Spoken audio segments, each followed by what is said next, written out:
तो दोस्तों, जब मरियम सारी हकीकत परवेज को बता देती है, वहाँ पर परवेज गुस्से में आखिर अपनी गाड़ी में बैठकर उमर के घर की तरफ निकल पड़ता है। वहाँ पर उमर और नाजो एक साथ बैठे होते हैं, जिसकी वजह से नाजो रोते हुए बोलती है कि उमर भाई, आप मुझसे वादा करें कि आप मरियम को कभी भी इस घर में नहीं लाएंगे और आप उसे तलाक दे देंगे। ये बात सुनते हुए वहाँ पर उमर बोलता है, नाजो ये सब कुछ तुम मुझसे क्यों कह रही हो। ये बात सुनते हुए वहाँ पर नाजो बोलती है कि भाई, मैं अपनी बेइज्जती बर्दाश्त नहीं कर सकती, बल्कि मरियम भाभी ने सबके सामने मुझे थप्पड़ मारा और मेरे ऊपर झूठे इल्जाम लगाए। ये बात सुनते हुए वहाँ पर उमर आखिर नाजो से वादा कर लेता है और उसे बोलता है, मैं कभी भी मरियम को इस घर में नहीं लाऊंगा और उसे डिवोर्स देकर छोड़ दूंगा। ये बात सुनते हुए वहाँ पर परवेज आ जाता है और अरसल को बोलता है कि उमर कहाँ पे है। ये बात सुनते हुए वहाँ पर अरसल बोलता है कि परवेज बैठ जाओ, मैं उमर को लेके आता हूँ। वहाँ पर ये शोर सुनते ही उमर और नाजो आ जाते हैं। वहाँ पर उमर आता है और बोलता है कि परवेज, तुम यहाँ पे क्यों आए हो, जिसकी वजह से ये बात सुनते हुए वहाँ पर उमर परवेज को बोलता है कि परवेज, आखिर तुम यहाँ पे क्यों आए हो। वहाँ पर परवेज बोलता है कि उमर, आज मैं तुमसे सब हिसाब लेने आया हूँ। जो कुछ भी तुमने मेरी बहन के साथ किया है उमर, उसे अकेला इस घर से निकाल दिया, आखिर क्या वजह है। वहाँ पर नाजो बोलते है कि परवेज, तुम कौन होते हो मेरे भाई से सवाल करने वाले। इसकी वजह से वहाँ पर परवेज बोलता है, नाजो चुप हो जाओ, मैं तुमसे कोई भी बात यहाँ पर नहीं करने आया, सिर्फ ही सिर्फ मैं उमर से बात करने आया हूँ। वहाँ पर उमर गुस्से में परवेज को बोलता है कि तुम्हारी बहन ने आज बहुत ही हद कर दी है, बल्कि सबके सामने उसने नाजो को थप्पड़ मारा और उस पे ये इल्जाम लगा है कि नाजो ने उसका सोना चोरी किया था और नाजो ने ही उसके बच्चे की जान ली थी। ये बात सुनते हुए वहाँ पर परवेज बोलता है कि इसमें गलती क्या है उमर, मेरी बहन तो सच बोल रही थी, आखिर तुम अपनी आंखों से पट्टी हटा दो। वहाँ पर नाजो उमर को बोलती है कि आप अभी के अभी परवेज को यहाँ से निकालें, जिसकी वजह से वहाँ पर परवेज बोलता है कि माइंड योर लैंग्वेज नाजो। ये बात सुनते हुए वहाँ पर नाजो खामोश हो जाती है। दूसरी तरफ वहाँ पर सबात छुप के उन लोगों की बातें सुन रही होती है, लेकिन वहाँ पर सबात सबको ये बात बता नहीं रही होती कि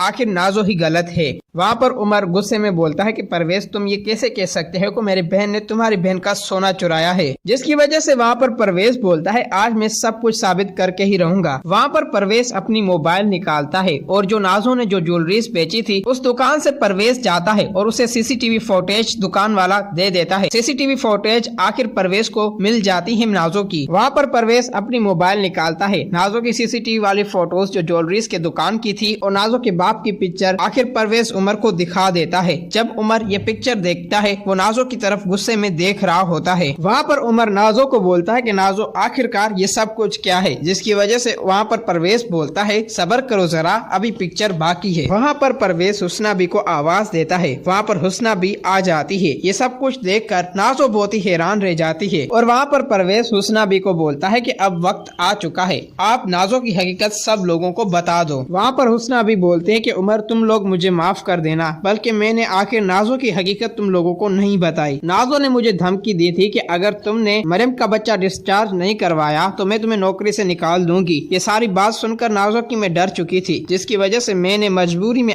आकर नाजो का काम कर दिया और उमर, तुम्हारा बच्चा आखिरकार नाजो ने कत्ल करवा लिया था। उसके बाद नाजो ने आकर मुझे 1 लाख रुपया दे दिया। उसके बाद नाजो ने मुझे नौकरी से निकाल दिया था और उसने बोला कि कभी भी अब मुझे अपना मुंह मत दिखाना और मुझे 1 लाख रुपया दे दिया था। और नाजो ने मुझे बोला कि अगर तुम नजर आई तो मैं तुम्हें अरेस्ट करा लूंगी। ये सारी नाजो की बातें सुनकर मैं डर चुकी थी, जिसकी वजह से मैं दोबारा तुम्हारे घर नहीं आई। वहाँ पर उमर आता है, नाजो को थप्पड़ मारकर बोलता है कि नाजो, हम लोगों ने तुम्हें कितने लाड और प्यार से पाला और मुझे नहीं पता था कि आखिर तुम इतनी जालिम निकलोगी। नाजो, तुम तो बड़ी नांगिन निकली, बल्कि मुझे अपने यकीन में रखकर मेरी बेबी मरियम को घर से निकलवा दिया और मरियम का बच्चा भी तुमने डिस्चार्ज करवा दिया। और वहाँ पर परवेज बोलता है, उमर, जो कुछ भी हुआ है सारी गलती तुम्हारी बहन की है, बल्कि तुम्हारी बहन ही तुम्हारे बाप की कातिल है। जब तुम्हारे बाप को नाजो की बातें पता चली कि तो उसे ये सदमा बर्दाश्त नहीं हुआ, जिसकी वजह से उसे हार्ट अटैक आ गया और वो इस दुनिया से चल बसे। ये बात सुनते हुए वहाँ पर अरसल भी आता है और वो नाजो को बोलता है, नाजो, तुम्हें जरा सी शर्म नहीं आई, अब्बा ने तुम्हें कितना लाड और प्यार दे रखा था। जिसकी वजह से वहाँ पर नाजो बोलती है कि ये सारे काम परवेज के हैं, बल्कि परवेज ही मुझे ब्लैकमेल कर रहा था। परवेज बाबर और हुस्ना बी से जुड़ा हुआ था, जिसकी वजह से वो मुझे ब्लैकमेल कर रहे थे और मैंने मजबूरी में जाकर मरियम का सोना बेच दिया। ये बात सुनते हुए वहाँ पर उमर बोलता है, कसूर परवेज और हुस्ना बी का नहीं है, तुम अपने आप को देखो कि तुम कितनी नागिन हो। उमर की ये बात सुनते हुए वहाँ पर नाजो रोने लगती है और वहाँ पर परवेज बोलता है कि तुम अपनी बहन को माफ कर सकते हो, लेकिन मैं इसे हरगिज माफ नहीं कर सकता। जो कुछ भी नाजो ने मेरी बहन को जख्म दिए हैं वो मैं जख्म नहीं भुला सकता। था और उमर जो कुछ भी नाजो ने हमारे साथ किया है वो कल तुमसे भी कर सकती है। ये बात सुनते हुए वहाँ पर उमर बोलता है, परवेज मुझे माफ कर दो, बल्कि मैं गलत फहमी में आ चुका था। फिर वहाँ पर परवेज अपनी मोबाइल निकालता है और वो साइबर क्राइम वालों को कॉल कर देता है। नाजो की सारी हिस्ट्री उन्हें बता देता है। उसके बाद साइबर क्राइम वाले परवेज से एड्रेस मांग रहे होते हैं। वहाँ पर परवेज उन्हें एड्रेस दे देता है और वहाँ पर नाजो सबके सामने रो रही होती है और उन्हें बोलती है कि मुझे माफ कर दो। और वहाँ पर उमर बहुत ही गुस्से में होता है और वो नाजो को बोलता है कि तुम मेरे पास मत आओ नाजो, मुझे तुमसे घिन आ रही है, बल्कि मैंने ऐसा कभी नहीं सोचा था कि तुम इतनी हद तक गिर सकती हो। और वहाँ पर अरसल ये सब कुछ नहीं देख पाता, जिसकी वजह से वो वहाँ से चला जाता है। कुछ ही देर बाद साइबर क्राइम वाले आ जाते हैं। परवेज उन्हें बोलता है कि ये रही आपकी मुजरिम, आप इसे अरेस्ट करें। फिर दोस्तों वहाँ पर साइबर क्राइम वाले नाजो को अरेस्ट करके वहाँ से लेके चले जाते हैं। अगर आप लोगों को ये वीडियो अच्छी लगी है तो इस वीडियो को लाइक